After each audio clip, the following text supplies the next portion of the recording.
en 2 actions. 3e minute, ce tir de Zitelli détourné finit sa course dans les buts de Marot. 17e minute, le coup franc de Vulic est repris victorieusement par Loco, mais M. Quignou refuse le but pour une position de hors-jeu de Endoram. Dès lors, les espoirs nantais de décrocher l'Europe grâce au championnat vont rapidement s'envoler. Philippe Chanlot, dès la 26e minute, assomme déjà les Nantais. Le FC Metz et ses attaquants sur un nuage, tout sourit au Grenat. Nicolas Huisman rate de peu le ballon cette fois-ci, mais ce n'est que partie remise à la 37e minute. Il est à l'origine du superbe 3e but des Lorrains. Relais avec Jean-Philippe Séché qui passe en revue toute la défense nantaise pour servir sur un plateau le néo-canet.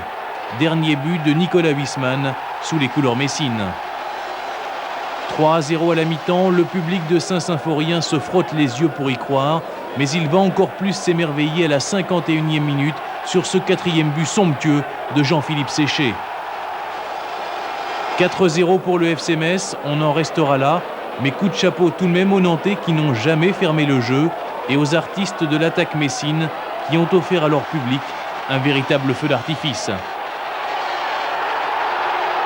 Ce championnat de France, mais n'oublions pas la belle saison que nous ont offert les jeunes Nantais. Ils ont séduit par la qualité de leur football et tous garderont un très très bon souvenir de cette saison 92-93. Cette équipe craque plutôt dans le temps et c'est, Dieu merci, une équipe qui a confirmé et qui a réalisé une excellente saison en 92-93. Le meilleur souvenir, je crois, c'était notre victoire à Marseille. D'autant plus qu'il n'y a pas beaucoup des équipes qui sont allées gagner là-bas. Nous, on était les premiers à aller gagner là-bas, donc ça reste l'un de nos meilleurs souvenirs. Le souvenir qui m'a marqué, je crois que c'est l'enthousiasme de tout le groupe, la solidarité et les bons résultats qu'on a pu effectuer durant la saison. Le groupe était euphorique, il y a eu des très grands moments, il y a eu un petit peu des moments de déception par moment, mais ça fait partie d'une saison.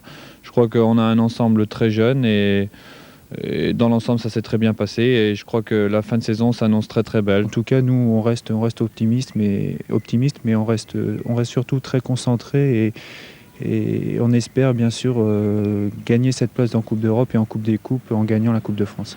Alors cette équipe, on va la revoir au complet l'année prochaine ? C'est ce que l'on s'évertue à faire. C'est vrai qu'à l'heure actuelle, il y a eu beaucoup de discussions dans les couloirs, mais je crois que c'est fondamentalement des discussions de couloirs.